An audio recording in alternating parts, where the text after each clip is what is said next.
It's a recap of day one of the new trial for Gwyneth Paltrow, who's accused of negligently causing a skiing collision. Welcome to Sidebar, presented by Law&Crime. I'm Jesse Weber.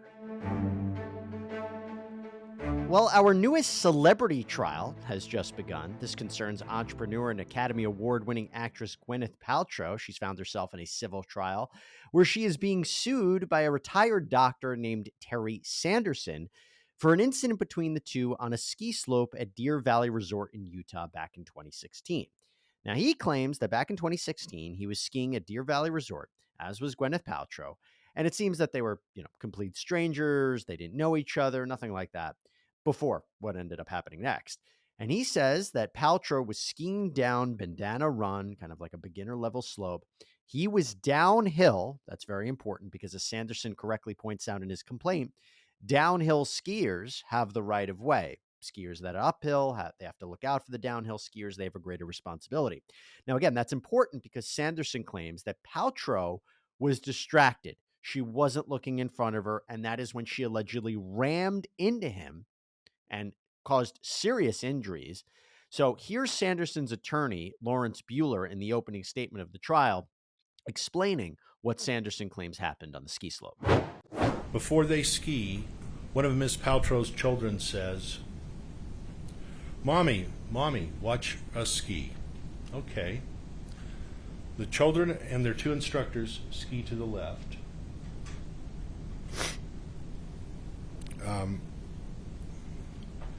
The two instructors are Eric Christensen and Carrie Oakes.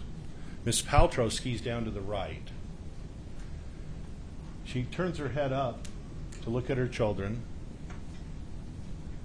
As she turns her head back down, she screams.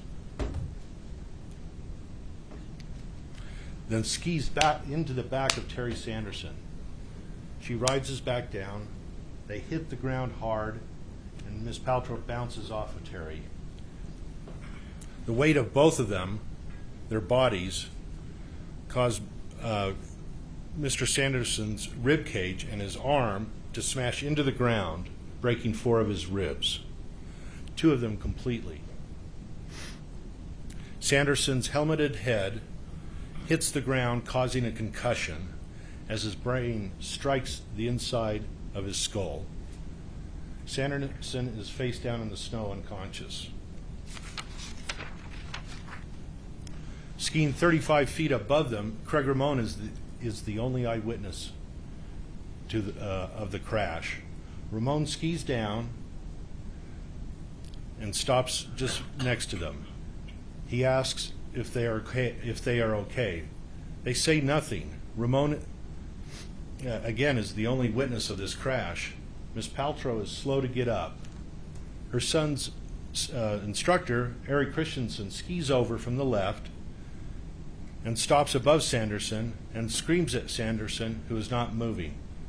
What did you do? What did you do?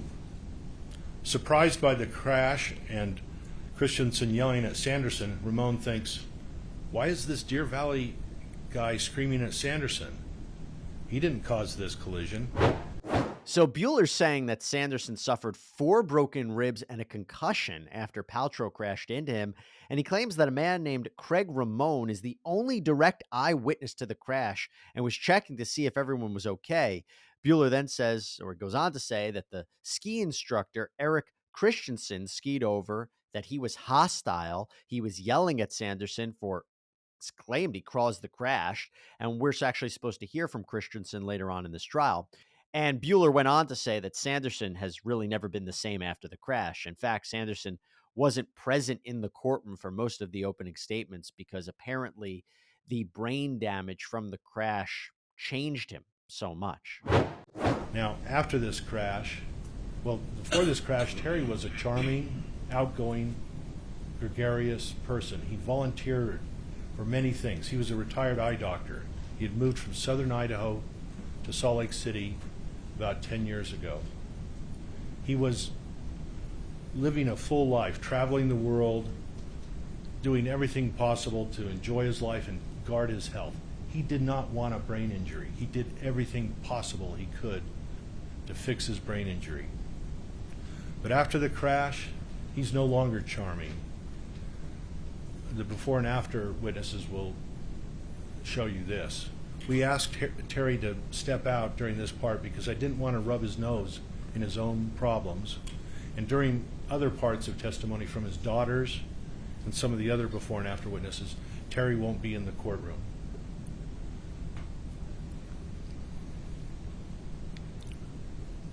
At the end of this trial, the evidence will have clearly and convincingly established that the value, not the cost, but the value of the damages done to Terry Sanderson is $3,276,000.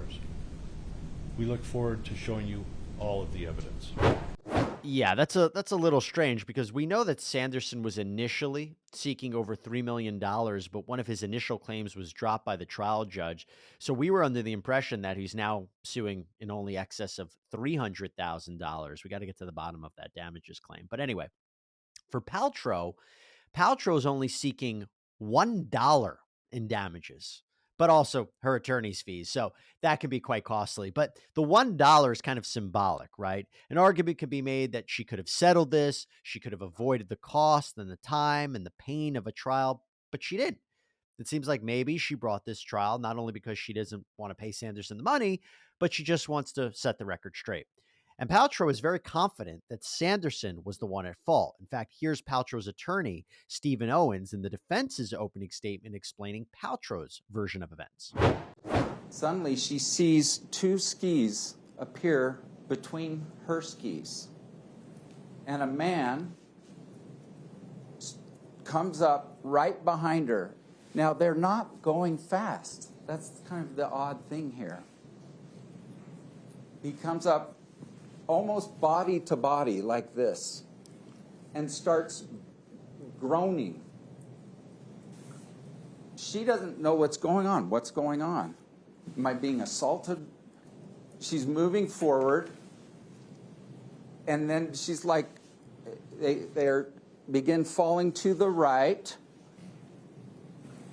and she's feeling freaked out, I think is a fair statement. And he hits down, apparently his side and his head, and she is essentially falling on him. But keep in mind, his skis are intertwined now with hers. Her first reaction is get away from this. And so she's trying to get away. What has just happened? Now, she only has to think about this for a few seconds to realize, okay, I'm not being assaulted. But this fellow, she had a more colorful word, has just run into me. And she said, what are you doing? Or words to that effect. And he's like, words to the effect, I didn't see you. And then there's a question, well, who ran into who? And he says, you ran into me? And Gwyneth's like, no, you ran square right into me. And he said, I'm sorry. He doesn't deny saying, I'm sorry. He doesn't remember it, but he doesn't dispute it. Complete opposite. And what's so interesting about this case is the jury seems that they're going to have to accept that one of them was uphill, one of them was downhill, one of them was fault, and the other one wasn't. It's different than kind of like a car crash case, right? One person could be going 100 miles per hour. Another person could be going, through a stop sign. They both crashed. Maybe they're both at fault. Here, they're saying I was downhill, or they're each saying they were downhill. So it just becomes a question of what the jury is ultimately going to believe and who was the sole person that is at fault for what happened. So Bueller is claiming that Sanderson actually apologized to Gwyneth after the crash, but before the trial, Sanderson claimed he was knocked out right after the crash. Also, there's an argument that he may have been disoriented, so maybe we have to take what he allegedly said to Paltrow with a grain of salt, whatever he ended up saying. Now, Owens also points out that Sanderson already had some medical conditions even before the collision. So maybe whatever injuries he thinks he had from the crash really weren't from that. They were from something before. Also, Owens says that Sanderson admitted that he is or was going blind in one eye. So, really, what did he remember seeing? And then from there, Owens continues to explain what happened that day. First thing male skier said, does that say said? I can't read it. Anyone? Stated was that she appeared right in front of him, thus admitting that he was the uphill skier. She never saw him because he came in from behind. That was the evaluation from the Deer Valley skier, from the Deer Valley instructor.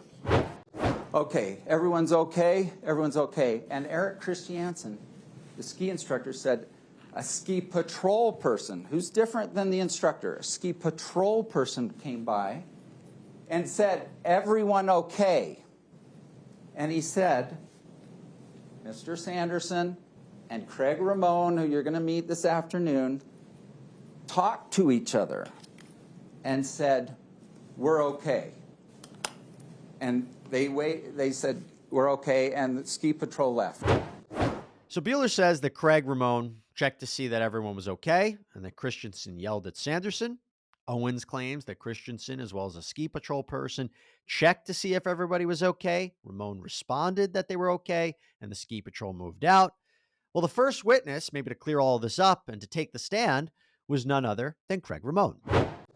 Tell the jury if that's about the distance it was away from the point of impact.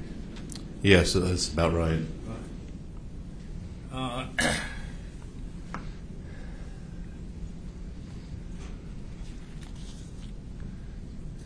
At any time that you saw Terry that day, was he doing anything other than parallel skiing? No. All right. Tell the jury, if you would, what you saw and heard that day at approximately 11:45 a.m. on February 26, 2016. Tell them what you saw. Well, we were skiing down the bend, down the run, and then I heard this yell, this scream, and then I looked over, and then about maybe 1 or 2 seconds, and then I heard the scream, and then I see this skier just slam into the back of Terry, and she just slammed him. How hard? Very hard. Very hard. And so Terry, she hits him right directly in the back. And so then his skis are like, when you're skiing like this. His skis actually, the tips go out like this, and he falls face down. So he's kind of spread eagle, and he goes face down, and Gwyneth's on the top of him, and they go down like this. And then Gwyneth hits him and then bounces off and slides to the right about 5 or 10 feet. Did Mr. Christensen ever ask either you or Terry your names? No. Did he offer any contact information for Gwyneth Paltrow? No. Did he ask for your contact information? No. Did he ask if Terry Sanderson was okay? No. Did he ask if Terry Sanderson was hurt? No. Did he ask if anybody needed help? No. Did he offer assistance? No. Did he offer to call ski patrol? No. Okay? Now, let me ask you, did he ask if it was okay for Ms. Paltrow to leave the scene without giving her contact information? No. Craig Ramon, he sees what happens, important witness, or allegedly sees what happened, and says that Paltrow hit into Sanderson. And he claims that Eric Christensen, the ski instructor, didn't provide any help after the crash occurred. But on cross-examination, Owens pressed Ramon about what exactly he remembers from his conversation with Christensen on the mountain, and really hits him with a prior statement that he made in a deposition. It encompassed about 300 pages of transcript. Do you recall that? Yes. Did you once, in that deposition, say that Eric Christensen told you that Gwyneth took Terry out? No. Did you say that today? No. What I meant to say, I get dyslexic when I get nervous. No, he said that your buddy just took out Gwyneth. All right. I was a little confused by some of the questioning. Okay, so Christensen always said your buddy took out Gwyneth Paltrow, right? Yes. All right. Did you correct him? No. Wouldn't that be the perfect time to say, you are incorrect, sir?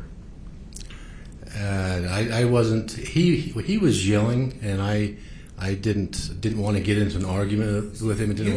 You had. Your Honor, may he finish his answer, please? Did you finish? Yeah, I didn't want to have a conversation with him. So there's the Deer Valley representative, true? Yes. And he's told you what he believes happened, true? Yes. And you didn't say a word. No. But 7 years later, you're saying it now, right? Saying what?